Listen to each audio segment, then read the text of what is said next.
Get out of here, old man. You can't afford our cars. His voice cracked through the glass and chrome showroom like a slap. Heads turned.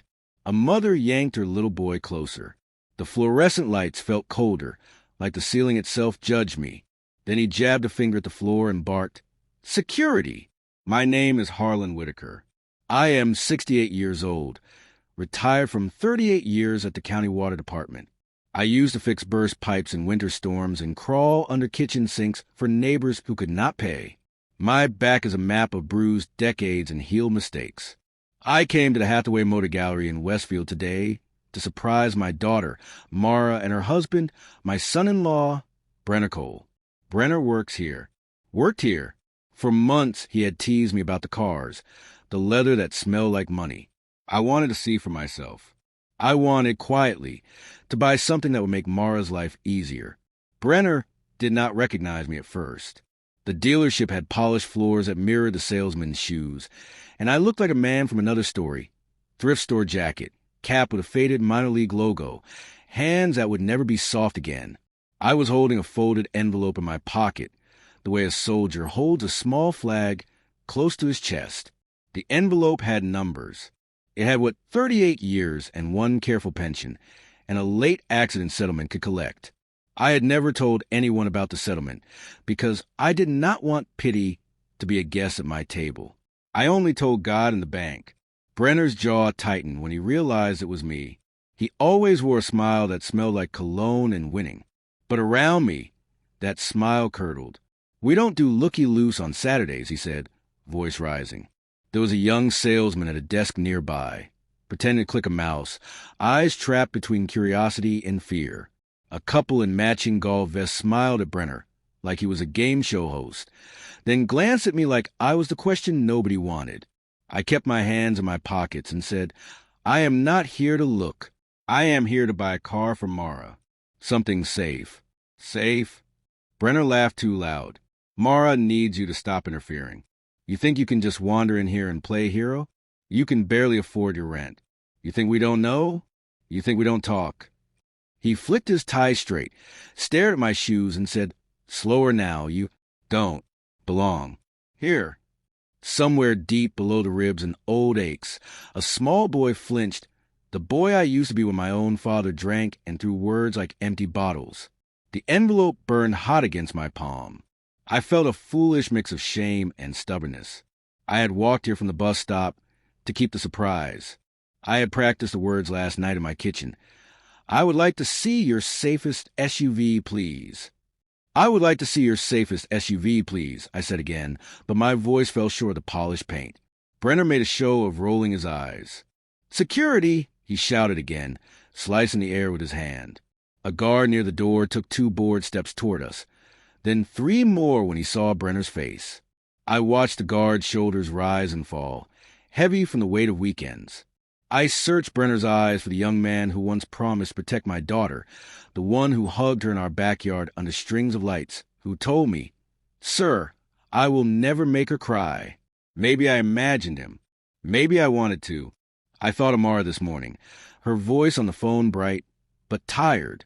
"Dad, don't worry about us," she said. "Brenner's close to his big month." She is 32 and stubborn like me, and she hates asking for help. Their apartment is neat except for Brenner's closet of suits. He has a taste for sharp edges and shiny things. Last winter, when Mara had the flu, I took the night bus and slept on their couch, waking every hour to place a cool cloth on her head. Brenner complained about the noise of the bus in the morning. He left early. Work was life or death, he said. I remember thinking, the only life or death in this family is whether my daughter feels safe. "Sir, I'm going to have to ask you to leave," the security guard said now, careful and tired, his eyes apologizing in the way working men do. I nodded because I understood the rules of other people's paychecks. "I can leave," I said, "after I speak to a manager." Brenner scoffed like I had told a joke. "He is busy," he said. "He is busy with real buyers." Something wobbled in my chest, like a nail pulled from old timber. But it did not snap. It never does. Because even at 68, the body remembers lifting, fixing, waiting out storms, and believing in the morning. Please, I said, but not to Brenner. I said it to the air that separates pride from purpose. That was when the showroom doors opened with a soft rush, and everyone looked up because money has a sound, and it is a hush that follows suited men with important eyes. A tall gentleman in a charcoal suit stepped in, silver at his temples, gaze scanning like a lighthouse beam. I had seen him once in a newspaper story about local charities. His name, I later learned, was Everett Albright, the general manager. He did not look at the golf couple or the young salesman. He looked at the guard, then at the man shouting, then at me. He saw my cap. He saw my hands. You can tell in an instant who knows the weight of things. "Mr. Whitaker?" he asked, and the entire room breathed in. "I've been expecting you." Brenner chuckled, a wet, disbelieving sound. "Expecting him?" he said, pointing at me like a punchline with a heartbeat. I pressed the envelope tighter, felt the ridge of the cashier's check, the careful ink. I did not know how Everett knew my name. I only knew that I had called last week from a quiet bench by the river, had asked for privacy, had asked for dignity.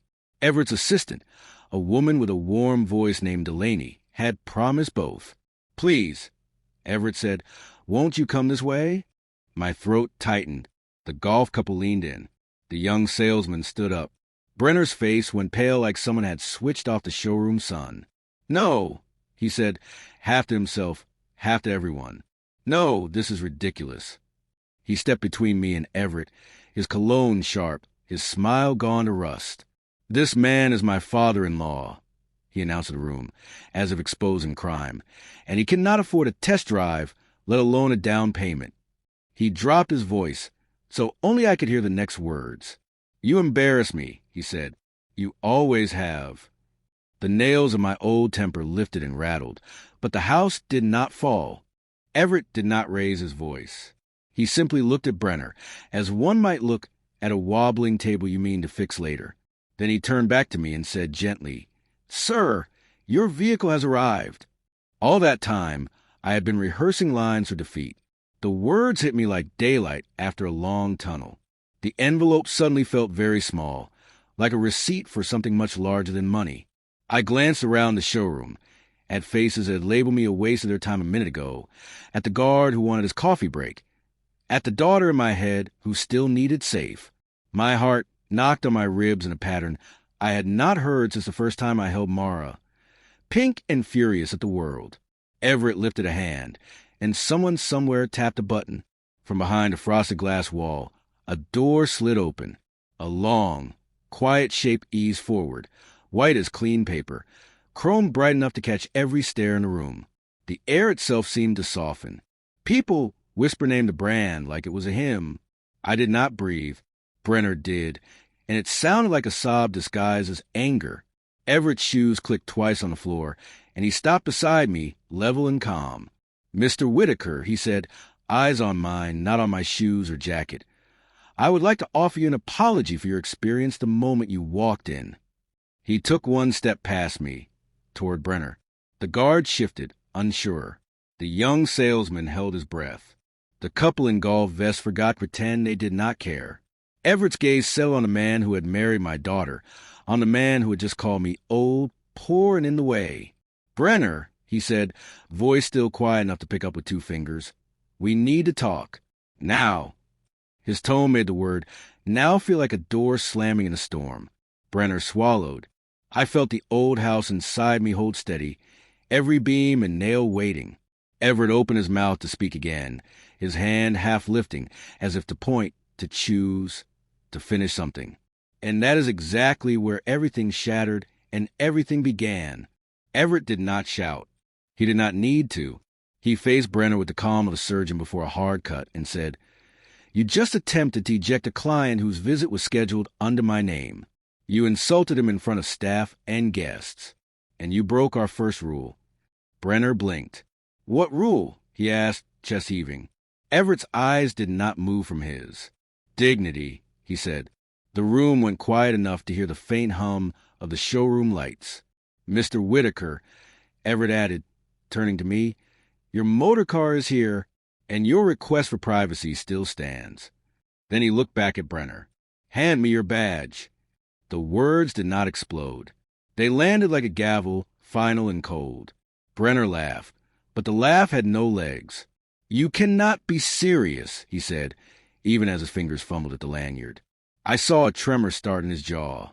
I knew that tremor. I had seen it when a water main burst, and young Tex learned that metal has moods and winter tests men. Everett reached out, took the badge, and placed it on the sales desk with quiet care. "Escort Mr. Cole to collect his personal items," he told the guard, "and see that he leaves without incident." The guard nodded once, grateful for instructions that were clean. Brenner looked at me like a rope looks at a knife. "You did this," he hissed. "You have ruined my month." I wanted to answer, but the past rose up and spoke for me. In my head, I was 27, kneeling in a muddy crawl space beneath a stranger's kitchen in February. My breath made small ghosts that vanished against the joists. Above me, a baby cried, and a mother said sorry, sorry, over and over to no one. I twisted a wrench until my forearm ached, and the old pipe, stubborn as a mule, gave up its rust, then its secret. The leak slowed to a silver thread, and then stopped. When I crawled back into the light, the mother looked at me like I had given her a holiday. I wrote the invoice for parts only. The supervisor rolled his eyes later and called me soft. "Things break, Harlan," he said, "and people pay." I learned that day that some things do not break. Not on my watch. Everett's assistant, Delaney, appeared like a warm wind, a folder in her hands. "Mr. Whitaker," she said softly, "would you like a quieter room?" I nodded because my heart was behaving like an old engine, steady but loud. We walked past curious faces to a glass office with a view of the street, where the town moved without knowing our little storm. Everett closed the door and sat across from me. "We spoke last week," he said. His voice held that steady respect that paces you toward trust. "You asked that the delivery be discreet. You asked that no one at home know ahead of time." I put my cap on my knee and folded my fingers. "I wanted to surprise my daughter," I said, "and I wanted to see who you are before I put my name on anything." He smiled then, small and human. "Your record spoke for you," he said, sliding the folder forward. Inside lay copies of the transfer I had made from the settlement, the notes from my pension, and the purchase order in tidy type. It said my name. It said Rolls-Royce Ghost, Arctic White. Seeing it in print did something to my chest. I will not try to dress in clever words. It felt like a door to a room I had never let myself enter. "Why a car like this?" Everett asked, not to test me, but to know the heart of it. I rubbed a thumb over the edge of my cap. "Mara is going to be a mother," I said. It was the first time I had said it to anyone who was not the fridge door. "She has not told the family yet. She is scared. She is exhausted. She is still my little girl." Delaney's eyes shone the way a person's eyes shine when they remember their own fathers. Everett nodded in that slow way men do when they have carried their own storms. "You asked for the safest, quietest ride we offer," he said. "You asked for rear-facing seat anchors, and you asked whether the cabin could drown out city sirens." He paused. "You asked whether the leather would be easy to clean if a child threw up." I laughed then, a soft, stupid laugh that felt like relief with sleeves rolled up. "Life is in the crumbs," I said, "and spilled milk." Everett folded his hands. "Mr. Whitaker, you did not owe anyone an explanation, but thank you." I nodded. "I owe Mara everything," I said, and the words loosened a knot that had lived in my back for years. We moved back to the floor. Brenner was at the side exit with a guard, face red, voice tight. He was arguing about commission, about quotas, about the kind of ledger that keeps a man awake for the wrong reasons. He saw me and decided to throw one last stone. "You think this makes you a hero," he said. "You think a shiny car fixes what you are?" I did not stop walking. When you have crawled through basements with rats watching, when you have held your wife's hand through chemo and pretended you did not cry in the hospital bathroom, when you have sold your fishing boat to pay off your brother's mess, then a young man's anger is just weather. I reached the white car. Its paint did not glare. It glowed, like snow too new to hold footprints. I ran my palm over the hood and felt the smoothness like a promise. The spirit of ecstasy waited at the front like a secret kept. Everett opened the door, and the cabin was a small chapel of quiet. I did not know what heaven smells like, but that interior smelled like care. Delaney showed me the safety, the seat anchors, the air filtration, the emergency assist. She spoke slowly, like she knew that I measured twice and cut once. There's a button here, she said, for privacy mode. It silences outside calls. You can drive without noise. I nodded. I wanted that my whole life. I said, when I slid into the seat, the world stopped arguing for a breath or two. I saw Mara's face in the mirror of my mind, tired but lit from the inside the way expectant faces are. Then my phone buzzed. It was an old flip phone, stubborn like me. A message from Mara showed up, cropped by the tiny screen, but loud in my head. Dad, do not buy anything today. Please call me. My stomach went cold, a winter sudden and unfair. I looked up at Everett. He read faces as cleanly as he read contracts. Take your time, he said. I stepped out, walked to the window, and dialed. When Mara answered, her voice was wet and quick. Dad, where are you? She asked, as if space itself were a trick. At the dealership, I said. I was going to surprise you. She inhaled like a wave pulled hard by the moon. He told me you came, she said. He told me you embarrassed him. He told me to stop you. She paused, then broke. Dad, we need help. The words tore at whatever stitch pride had left in me. Say it plain, I said, not unkind because plain saves lives. She did. Brenner took out a loan in your name, she said. I found letters in his desk. He used your Social Security. He made the payments for a while, but last month he missed. Collections called me this morning. They said you owe $17,000. They said they can put a lien on your pension. The floor did not tilt. The car did not dim. I stood very still and let the anger pass like a train, all sound and speed. When it was gone, a track remained simple and straight. Mara, I said, are you safe right now? I am at my friend Paisley's, she said. I left when he started shouting about sales numbers. I told her to breathe and to drink a glass of water and to tell the baby inside her that Grandpa was on his way. I closed the phone and turned. Everett was waiting without being in my way. Trouble? He asked. Family, I said, and the word carried both weight and light. He nodded. I have daughters, he said. I know. I looked at the car again, the paper in the folder, the long years behind me that had saved like squirrels and paid like men. Mr. Albright. I said, is there a way to hold the car for 24 hours? He lifted a brow. Of course, he said. It is yours whether you drive it out now or tomorrow. He studied me. But you are about to do something that costs more than any motor car. I walked back across the showroom to Brenner. The guard took a half step, then stopped when he saw my face. Brenner straightened, arms folded as if the folding could keep consequences out. You cannot take what is mine, he said. It was a boy's sentence, spoken by a man who had forgotten that manhood is not a suit size. I kept my voice even. You took my name, I said. You built yourself with my credit the way a thief builds with stolen bricks. You scare my daughter while she is carrying my grandchild, and you call me old in public. All of it sits in one pile now. He sneered. What are you going to do, Harlan? Hit me? Tell your union buddies. He did not know me. He had never bothered to learn. I am going to ask you for one thing, I said. A choice. He snorted.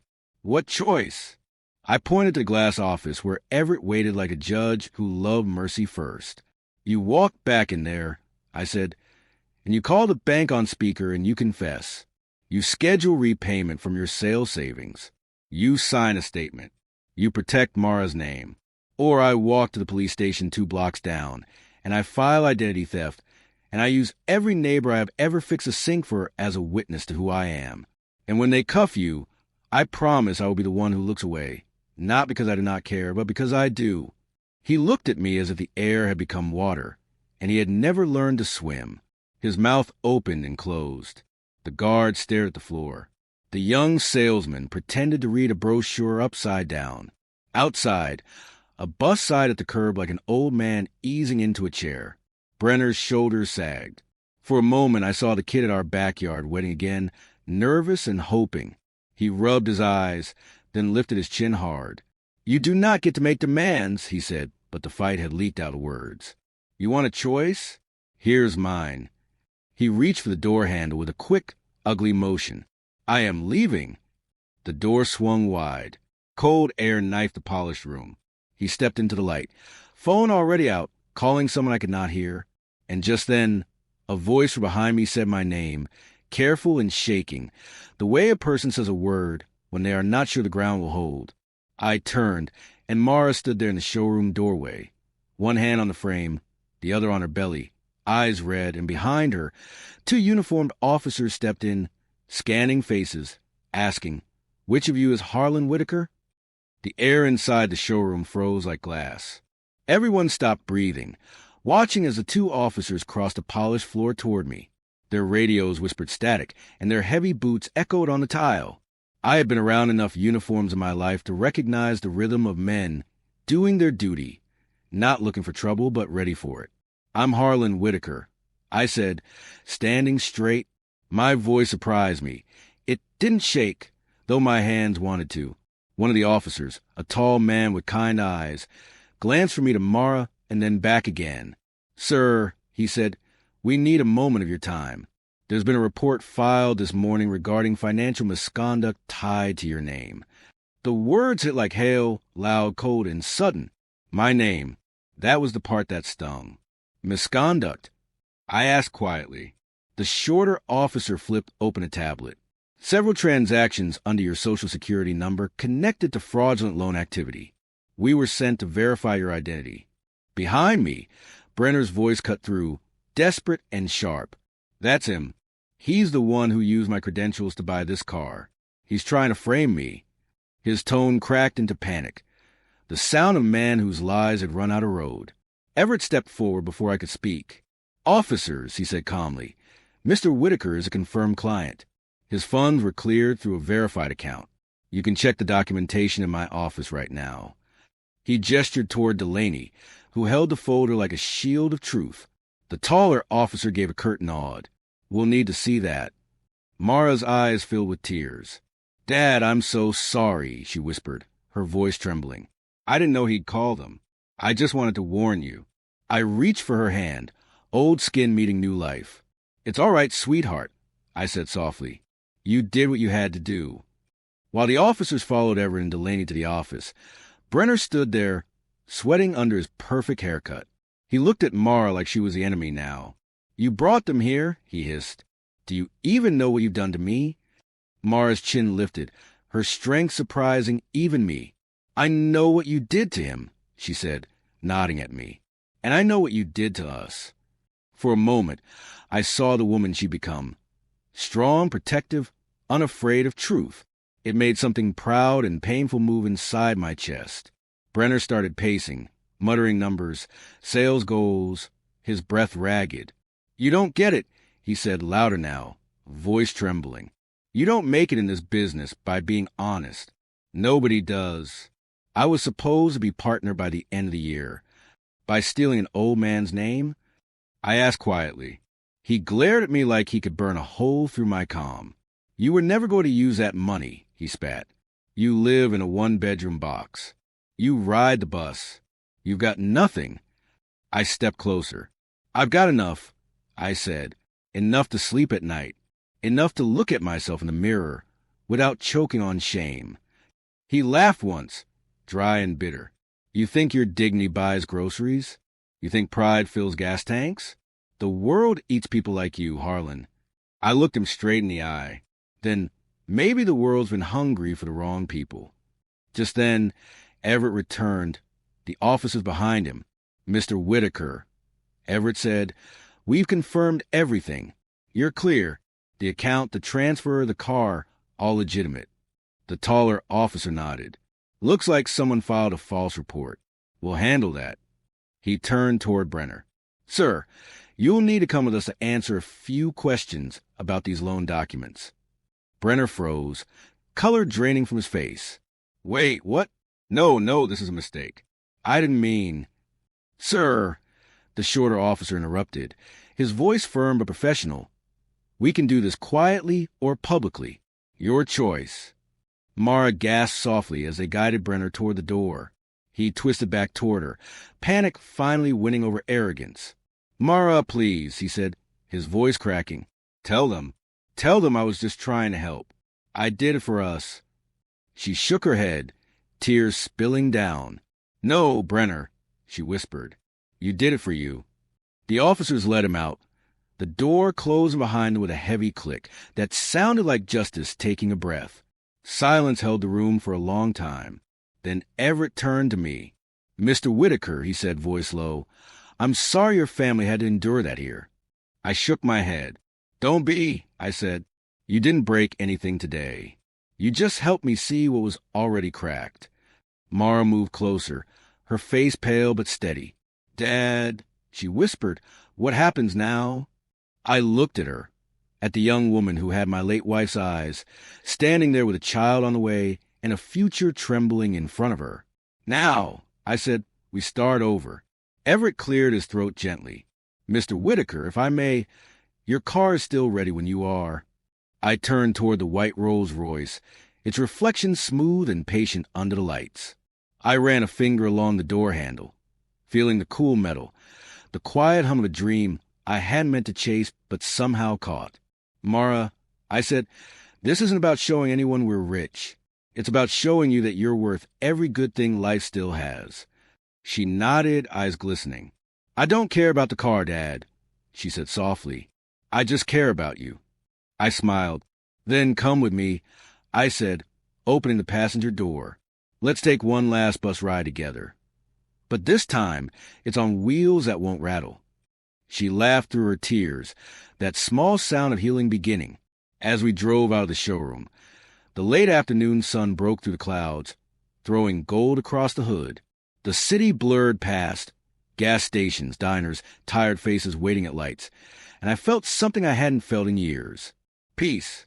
Mara leaned back, hand on her belly. "What will you do when they charge him?" she asked quietly. I kept my eyes on the road.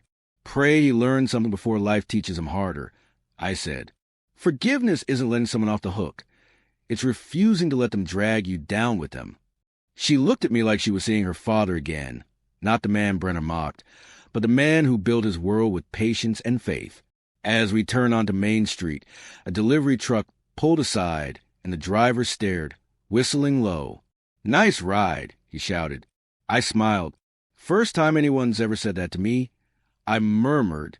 Mara laughed, really laughed this time, and the sound filled the cabin like music. At the red light, I caught our reflection in a storefront window, an old man, a daughter, and the shadow of a new life between them. Not perfect, not rich, but whole. And as the light turned green, I thought of what Everett had said. That dignity was the first rule. He was right. Dignity doesn't shine like chrome, but it lasts longer. Still, as we drove on, I couldn't shake one thought. Brenner's story wasn't finished. Men like him never fall quietly. Something told me our peace would be tested again. And I was right, because 2 weeks later, when I walked out of my small apartment one quiet morning, a black car I didn't recognize was parked across the street, and inside, someone was waiting. It was early morning, the kind of stillness only small towns know. The air smelled of rain and distant coffee, and I was heading to the mailbox when I saw it. A black sedan, polished to a mirror, sitting under the elm tree across the street. It wasn't from around here. People in my neighborhood drove trucks, second-hand sedans, and rusted minivans held together by prayer and duct tape. This one was sleek, tinted, quiet, waiting. For a moment, I told myself it was nothing. Maybe a neighbor had overnight guests. Maybe a lost driver checking their GPS. But when I bent to pick up my paper, the car door opened. A man stepped out, tall, sharp suit, expression carved from stone. He didn't move like a stranger. He moved like someone who already knew where he was going. He crossed the street with a confident, measured stride and stopped just short of my front gate. "Mr. Whitaker?" he asked, voice steady, polite in that way expensive men are polite, measured, professional, never personal. "That's me," I said, straightening. "Can I help you?" He reached into his jacket, and for a second my heart kicked. But he only pulled out a leather wallet and flipped it open. "Name's Victor Crane." I represent the Hathaway Motor Group's legal department. The dealership. My chest tightened. If this is about the car, I said carefully, it's all paid for. Mr. Albright and I settled everything. He nodded. This isn't about the purchase, sir. It's about your son-in-law. There was the other shoe. I motioned for him to follow me up the steps. Come inside. I make coffee strong enough to wake the dead. He smiled faintly. I'll take it black. Inside, the small kitchen smelled of toast and engine oil, a leftover habit from tinkering at the table with my old toolbox. I poured coffee into mismatched mugs and set one in front of him. He didn't drink right away. He studied me instead, eyes sharp but not cruel. Mr. Cole, he began, has been terminated from our company. As you know, however, he's made certain claims that we're obligated to investigate. He insists that the funds you used for the Rolls-Royce were acquired through illegal means. Specifically, he claims you took a payout from the city meant for public infrastructure work 20 years ago. I laughed once, short and humorless. That boy really doesn't know when to quit. Crane raised an eyebrow. So the claim's false? As false as a sales smile, I said. That money came from a settlement after a workplace accident. I nearly lost my hand when a pipe burst. The city paid, and I let it sit for decades. Didn't touch it until now. He nodded slowly, typing something into his tablet. We've already confirmed parts of that, but I needed your statement for the record. I took a sip of my coffee and leaned back. Tell me something, Mr. Crane. Why send a lawyer out here for that? Doesn't Hathaway have people for paperwork? His lips twitched in a small smile. We do, but I was asked to deliver a message personally from Mr. Albright. I set my cup down. And what message is that? Crane reached into his jacket again, this time pulling out a plain white envelope. Mr. Albright is retiring at the end of the month. He said you reminded him why he started in this business. He wants you to have this. I opened the envelope slowly. Inside was a handwritten note and a set of keys, not to the Rolls, but to something smaller, older. The note read, for the man who taught us that dignity doesn't rust. The '72 Chevy out back of the dealership is yours. I had it restored. She's not a car for showing off. She's a car for remembering. Take her home. Everett. I swallowed hard. That old Chevy had sat in the corner of the dealership garage like a ghost. I'd noticed it the day everything happened. Rusty blue, missing mirrors, a truck from another time. I'd mentioned once to Everett that my wife and I had our first date in one just like it. I never thought he'd remembered. I looked up, blinking fast. He didn't have to do that. Crane smiled softly. He wanted to. So it was the least he could do after what you went through. We sat in silence for a while, the coffee cooling between us. Then Crane's tone shifted, a shade darker. There's one more thing, he said. Mr. Cole's case won't stop with the dealership. He's under state investigation now, for identity fraud and falsified loan documents. You may be called to testify. I nodded. I'll tell the truth.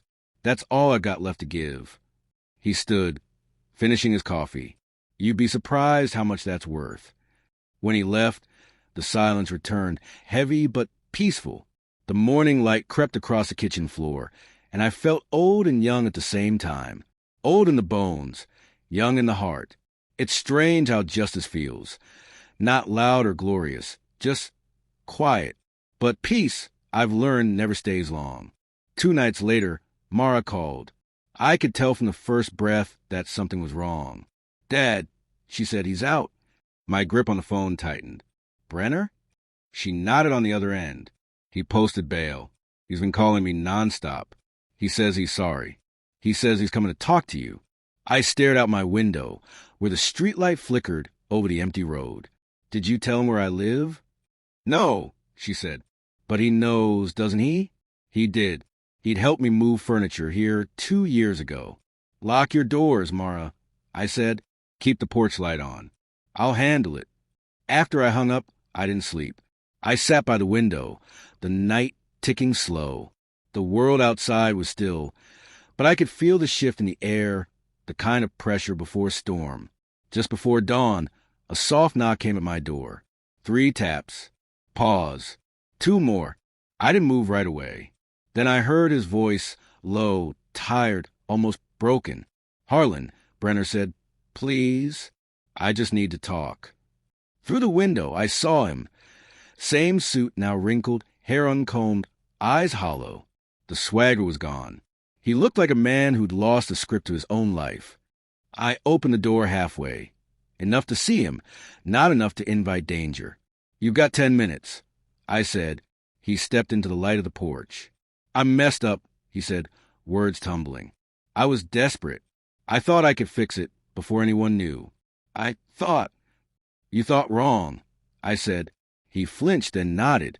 I know, but please, I'm begging you, don't testify. If you speak in court, I'll lose everything.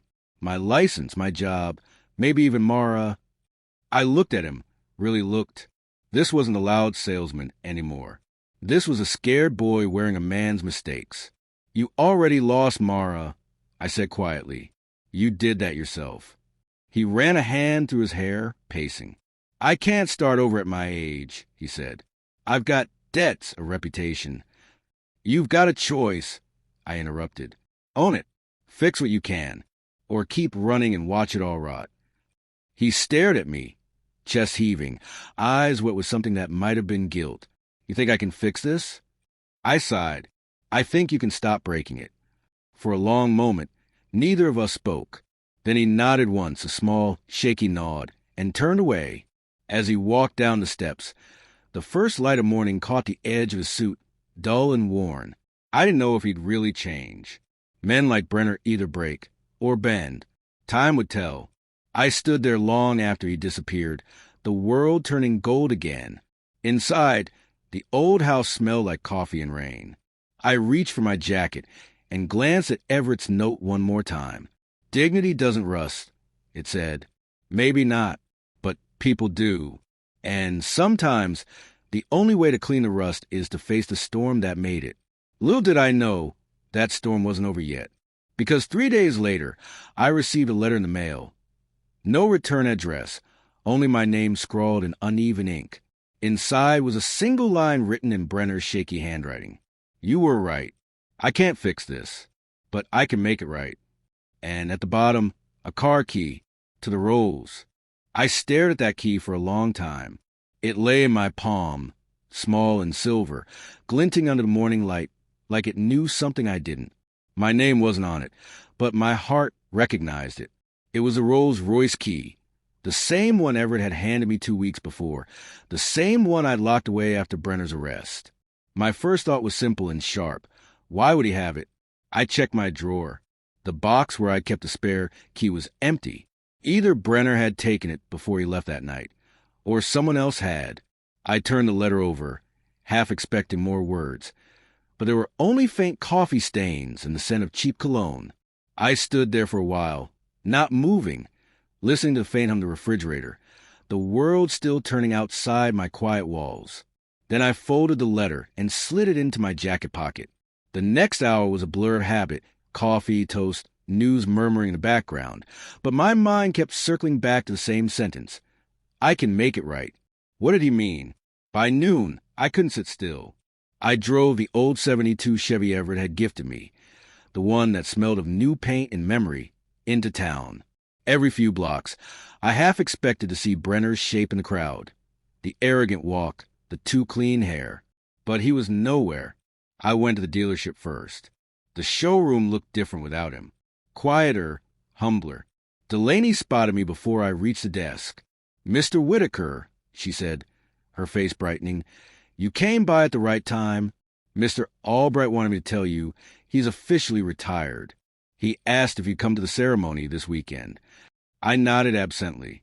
I will, I said. Then I lowered my voice. Has anyone heard from Brenner? Her smile faltered. No, sir, not since his release. But yesterday, the police called here looking for him again. Again? She nodded. They said he missed a meeting with his bail officer. Something about a travel restriction. A cold feeling crept down my back.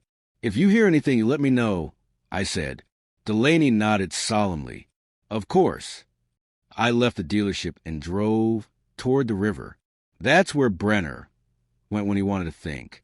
Mara once told me he'd sit for hours watching the water move, convinced it helped him reset. I parked near the overlook where the town's bridge cut across the wide, slow current. The air smelled of iron and wet leaves. For a moment, I thought I saw someone sitting on the old bench near the water, a figure in a dark jacket. But when I got closer, the bench was empty. Only an envelope sat there, weighed down by a small stone. My stomach sank. Inside the envelope was another note, folded twice, the edges smudged. I ruined everything. Not just the job. Not just Mara. You gave her the life I was supposed to give. I can't fix what I broke, but I can pay what I owe. Don't look for me. Just tell her I'm sorry. No name. No date. Just those words. And a set of papers. Loan statements, bank accounts, and at the bottom, a wire transfer receipt. $17,000. My name cleared. I sat down heavily on the bench, the river whispering below. He'd done it. He'd paid the debt. But the tone of the letter, those words, "Don't look for me," hit harder than the numbers. It wasn't just apology. It was goodbye. I pulled out my phone and called Mara. She answered on the second ring. "Dad." "Mara, listen. I think Brenner left town. He paid back what he took.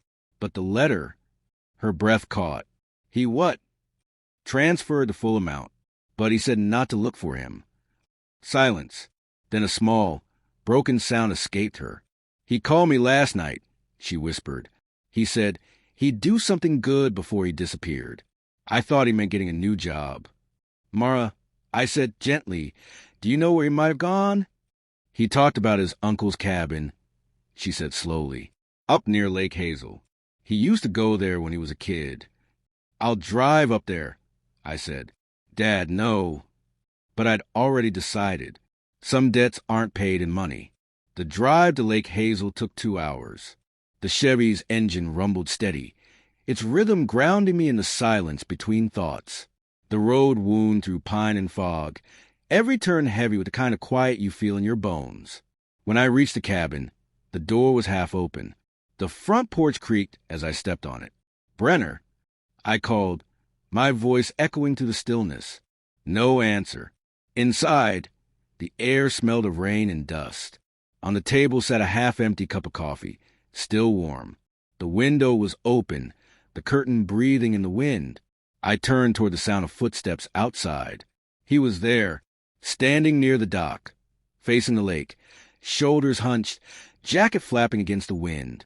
For a moment, he didn't turn. Then he said, "I knew you'd come." I walked slowly toward him. "You left the key," I said. He nodded. "Yeah, I figured the car was never mine to begin with." I stopped beside him, the lake stretching wide and silver under the cloudy sky. "You don't have to run any more, Brenner. You paid what you owed. The rest you can still fix." He laughed softly, eyes on the water. "You still don't get it. It's not about the money. It's about what I became." "Then change," I said. "That's the point of living. You mess up, you start again." He turned then, eyes hollow but clearer than before. "You ever do something so wrong you can't stand your own reflection?" I didn't answer right away.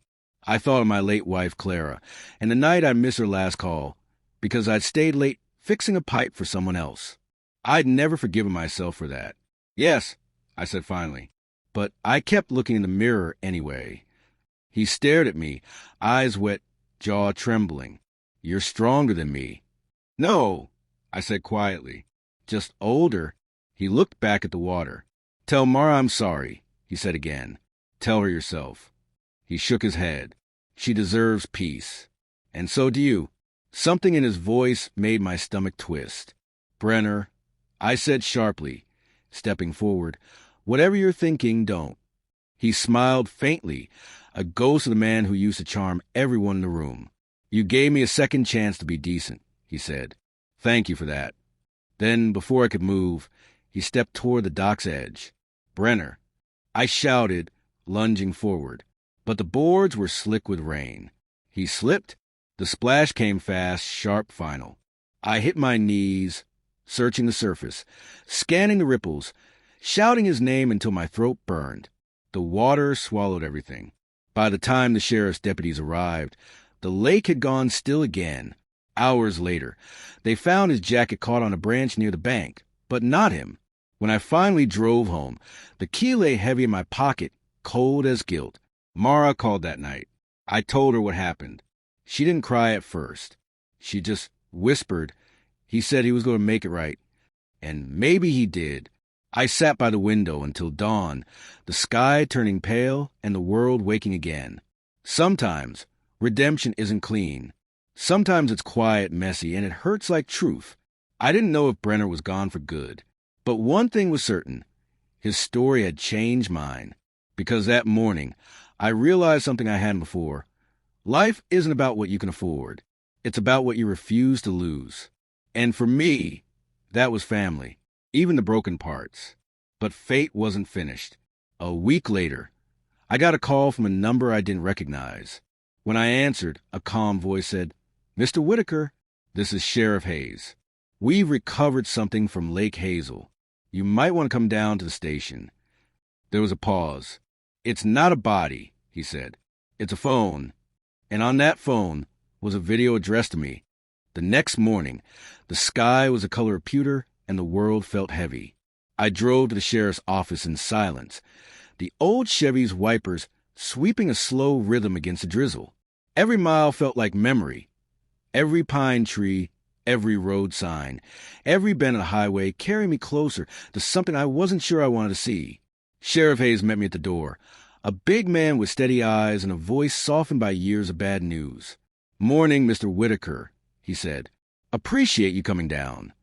"I didn't have much choice," I replied quietly. "You said you found his phone." He nodded and led me down a short hallway into a small room that smelled faintly of paper and rain. On the desk sat a clear evidence bag. Inside it, a cracked smartphone streaked with dried mud. "We pulled it from a branch on the West Bank," he said.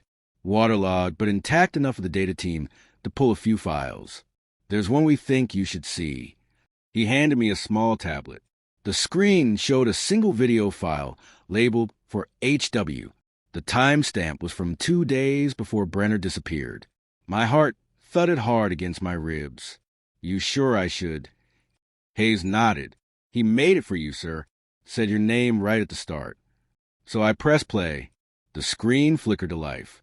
Brenner appeared, sitting in what looked like the cabin. Same table, same faded curtains. The camera wobbled slightly, as if he'd set it on a stack of books. His face was thinner, eyes rimmed red, the arrogance long gone. "Hey," he said, forcing a small smile. "If you're watching this, I guess I didn't have the guts to tell you in person." He rubbed his hands together, then exhaled. "You know, when I first met Mara, I thought I was saving her. She told me about you, how hard you worked, how you fixed things for everyone else. And I wanted to be that man. But instead, I spent years trying to prove I was better than you." He looked up then, straight into the camera. "You were right about me, Harlan. I thought money made a man matter. I thought image was everything. Then the debt came and the pressure, and I started lying just to breathe. When I used your name, I told myself it was temporary, that I'd pay it back before you ever noticed. But the truth is, I didn't believe I'd ever be half the man you are." He paused, eyes glistening. "I saw you that day at the dealership, and for the first time, I felt small in the right way. I'd called you an old man, but you were the only grown-up in the room." My throat tightened. He took a deep breath and continued. "I'm not recording this to ask for forgiveness. I don't deserve that.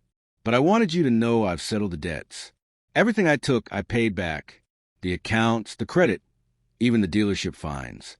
It's clean now. The rest," he glanced toward the window, voice softening. "The rest I'll let God handle." Then he leaned closer to the camera. "Take care of Mara. Tell her I loved her, even if I forgot how to show it. Tell her the baby deserves her heart, not mine."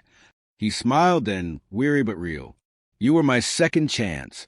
Old man, I just came too late." The video cut out. I sat there, the silence of the room filling my chest like a stone. Hayes didn't speak for a while. Then he said softly, "We searched the lake again this morning. Nothing yet, but we'll keep looking." I nodded. eyes still fixed on the dark screen. "If you find him," I said, "call me. Either way." He gave a small nod. "We will." On the drive home, the world blurred by in muted colors, wet asphalt, fog, and the faint gold of autumn trees. I thought about what Brenner said. "You were my second chance." I didn't know whether to feel honored or heartbroken. Maybe both. When I got home, Mara was waiting on the porch, bundled in her coat, her face pale but calm. She didn't need to ask. She knew. "He's gone, isn't he?" she said softly. I didn't lie. "Looks that way." She swallowed hard, blinking fast. "Did he say anything?" I hesitated, then handed her the tablet. "He left you a message, too.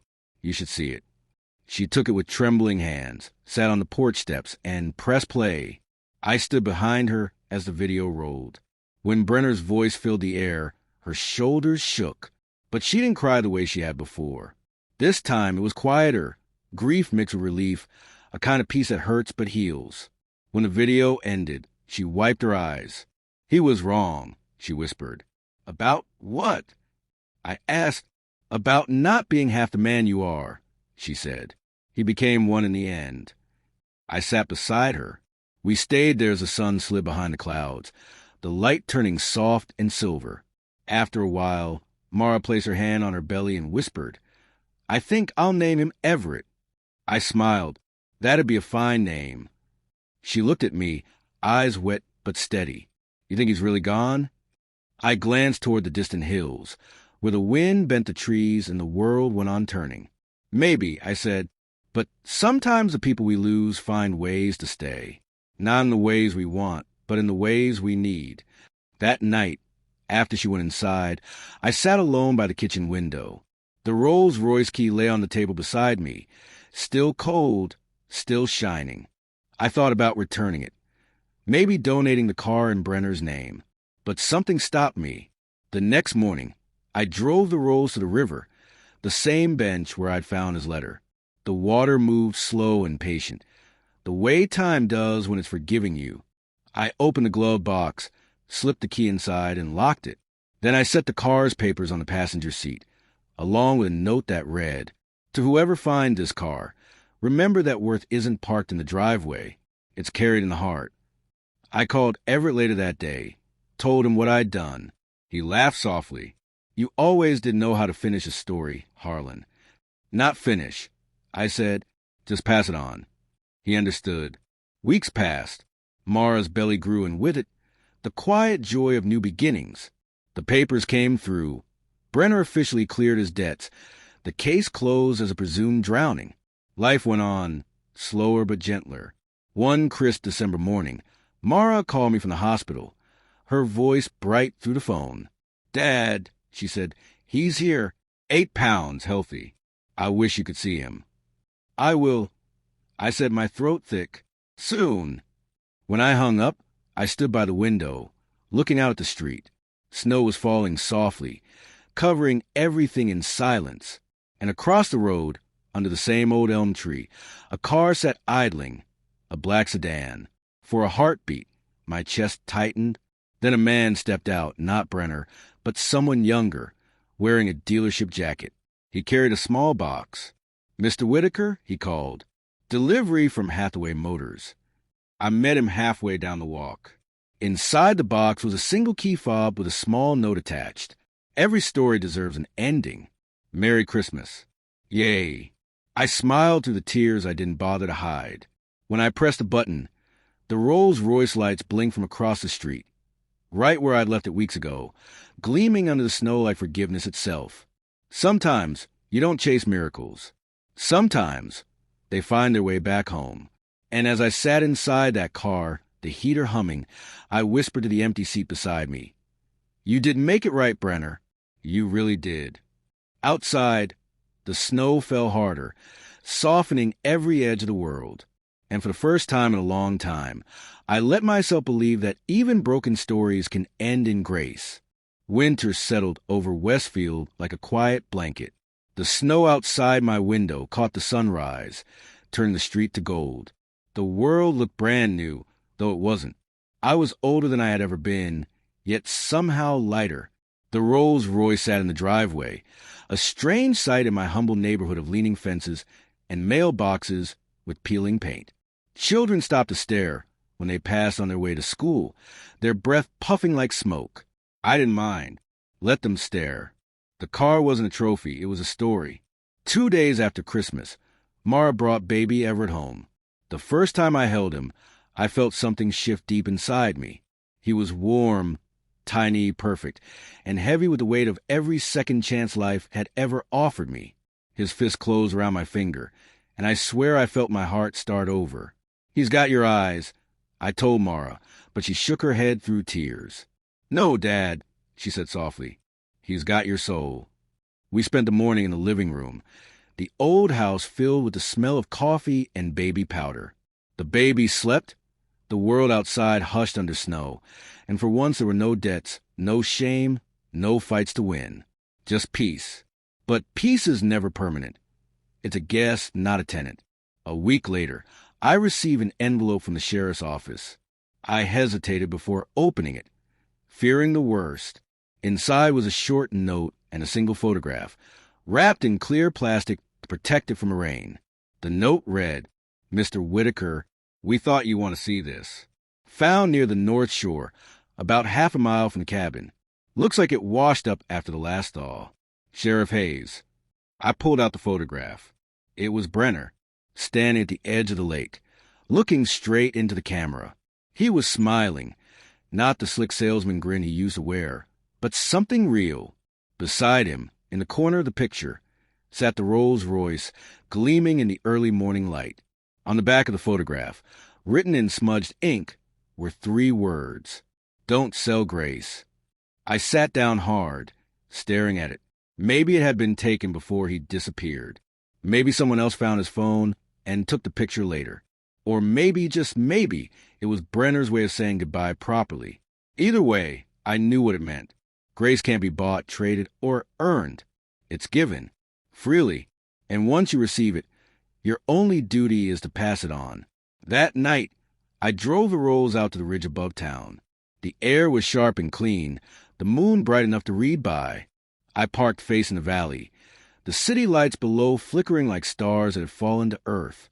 I sat there a long time, the engine humming softly, thinking of everything that had led me here. The years at the water department, Clara's laugh, Mara's wedding, Brenner's fall, the baby's first cry.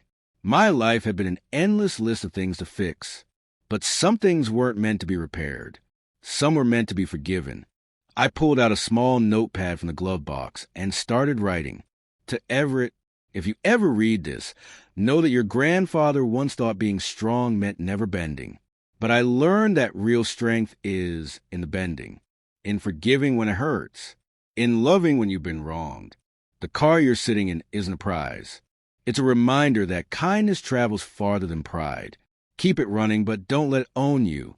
When you grow up, if you ever wonder who your father was, know this: he made mistakes, but he tried to make them right, and that makes him a man worth remembering. I folded the note and placed it in the glove box beside the keys. Then I started the car and drove down the hill, the snow crunching under the tires. The city lights grew larger, warmer, closer. Mara was waiting when I pulled into her driveway, baby Everett asleep in her arms. She opened the door, smiling through the cold. "You shouldn't be out this late, Dad," she said. I handed her the photograph. "He left us behind," I said. She looked at it, tears catching in her lashes. "Do you think he's—" I shook my head. "I think he's free." She smiled, holding the photo close. "Then maybe we can be too." Inside, the baby stirred and opened his eyes, bright, curious, and impossibly calm. I reached out a finger, and he grabbed it again, stronger this time. In that tiny grip was every reason I'd ever needed to keep going. Mara looked at me. "You're staying tonight, right?" I nodded. "Yeah," I said, smiling. "I'm home." She went to lay the baby down, humming softly. I sat by the window, watching the snow fall against the streetlight. Somewhere out there, beneath a frozen lake or beyond the reach of my knowing, Brenner's story had ended. But ours was just beginning. And as the night deepened and the world quieted, I realized something simple and true. Revenge and stories. Grace keeps them going. When I finally closed my eyes, I dreamed of the dealership, the day it all started. Only this time, Brenner wasn't shouting. He was smiling beside the white rose, holding the door open for me. "Come on, old man," he said, his voice warm and steady. "Let's go for a drive." And this time I did. Spring came late that year. The last of the snow melted into the gutters, and the air carried that faint sweetness of new beginnings. The trees outside my window were budding again, and the sound of children's laughter returned to the streets. It felt like the town itself had taken a long breath after a hard winter. It had been 3 months since the sheriff sent me that photograph of Brenner by the lake. 3 months of quiet days and peaceful nights. Mara was stronger now. Her laugh had come back, gentler but brighter, like sunlight after storm. Baby Everett was growing fast, already trying to sit up, his tiny hands always reaching for something unseen, as though he knew the world owed him wonder. I spent most mornings at Mara's house, fixing what needed fixing. The porch rail, the leaky faucet, the nursery shelf that leaned to the left. I didn't mind. Work kept the ghost away. But one morning, as I was tightening a screw in the kitchen cabinet, the doorbell rang. It was a delivery driver with a large, plain box. No return address. "For Mr. Harlan Whitaker," he said. "That's me," I replied, signing the slip. When I opened the box, my breath caught. Inside was a folded dealership brochure, a leather key holder, and a letter on thick cream-colored paper. The handwriting was neat, formal, but not cold. "Mr. Whitaker, my name is Jonathan Pierce, senior partner at Hathaway Motor Group. Mr. Everett Albright left strict instructions before his passing last month. In his will, he requested that you receive the following item, his personal vehicle, and a note he asked us to deliver by hand. Thank you for reminding him, in his final days, that integrity still has a home in this business. J. Pierce." I unfolded the smaller note tucked inside. Everett's handwriting was shaky but familiar. "Harlan, you once told me life is about fixing what you can and forgiving what you can't. I've spent my whole life trying self-perfection, but you taught me that worth lives in imperfection. I've left my old Bentley to you, not for status, but as a reminder, you are what I always wanted to be, a man at peace with his story. Drive it once for me, then drive it somewhere new. Everett." I stared at the words until the ink blurred. The man had carried himself with quiet grace, and somehow, even after death, he was still teaching me how to live. That evening, I drove to the dealership to collect the car. It was parked in the service bay, covered by a soft gray sheet. Delaney was there, her eyes rimmed with red. "He thought the world of you," she said as she handed me the key. "Said you were proof that decency could still make noise in a loud world." I smiled faintly. He made more noise than he thought. When I pulled the cover away, the Bentley gleamed beneath the fluorescent lights, midnight blue, with a subtle silver trim. Not loud, not flashy, just quietly magnificent. The kind of car that didn't need to prove anything. I ran my palm along the hood and whispered, "Thank you, Everett." That night, after Mara and the baby went to sleep, I couldn't shake the thought in his letter. Drive it somewhere new. So I did. I drove through the empty streets, past the diner where Clara and I used to eat pie after my late shifts, past the school where Mara learned to ride her bike, past the old bridge where Brenner had first asked for my blessing. The town rolled by like a film reel of my own life, flawed, familiar, but still beautiful. The road out of Westfield curved toward the hills, and I followed it, headlights cutting through the mist. The car moved like silk, the engine humming low, steady, patient, like an old heart that still had miles left in it. Halfway up the ridge, I pulled over. From there, you could see everything, the town, the river, even the faint shimmer of Lake Hazel in the distance. I sat there a long time, the cool night wrapping around me. Then I reached into my pocket and pulled out 2 things, the photograph of Brenner by the lake and the old Rolls-Royce key. Both had traveled through storms to end up in my hands. Both carried pieces of men who had found their own redemption. I placed them side by side on the dashboard. "Guess we all found our way," I whispered. In that moment, I thought I heard Clara's voice, soft, teasing, loving, as though the wind itself was remembering her. "Keep going, Harlan," it said. "You're not done yet." And maybe I wasn't.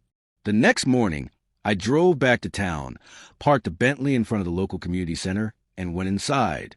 The director, an older woman named Denise, greeted me with a warm smile. "I'm here to volunteer," I said. "I used to fix things for a living.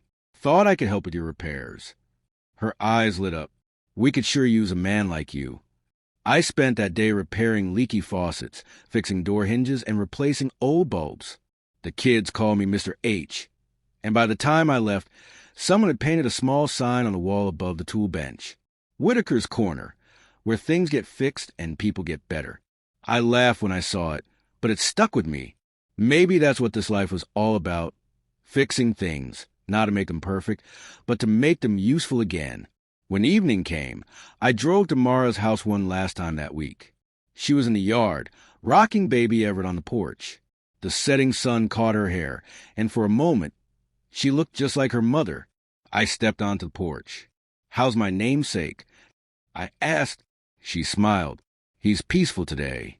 You've got the magic touch, Dad." I took the baby in my arms, felt his tiny heartbeat against my chest. "He's got the magic," I said softly. "We're just along for the ride." Mara looked at me curiously. "You look lighter," she said. "Maybe because I finally figured it out." I said, "Life isn't about what we earn or lose or own. It's about what we leave behind when we stop trying to prove we deserve to be here." She nodded slowly, tears glinting. "You left behind more than you know, Dad." I kissed baby Everett's forehead, handed him back, and glanced toward the road. "I might take a little trip soon," I said. "Where to?" I smiled. "Anywhere the road wants to end." That night, after they went inside, I got back in the Bentley. The air was still, the stars bright. I turned the key, and the engine purred like an old friend. As I drove away, I passed the dealership one last time. The lights were off, the windows dark, but the reflection of the Bentley glided silently across the glass, a ghost of all that had been and all that still could be. When I reached the edge of town, I looked in the rear-view mirror. Westfield was small now, a cluster of golden lights shrinking in the distance. Ahead, the highway stretched out like a ribbon of promise. I pressed the accelerator gently, feeling the hum of the road beneath me, the weight of the years behind me, and the quiet peace of a man who'd made it home, even while driving away. And somewhere between the stars and the sound of the engine, I heard Brenner's voice again, soft, steady, and grateful. "You were right, old man. Grace doesn't rust." I smiled, eyes on the horizon. "No," I whispered, "it sure doesn't." Then I drove on, into the dawn, into the unknown, into the rest of my life. Finally free. Thank you for staying with us to the end. Comment your thoughts on the betrayal, and tell us where you are watching from. Don't forget to like, subscribe, and turn on notifications for more gripping stories like this. What do you think happens next? Comment below.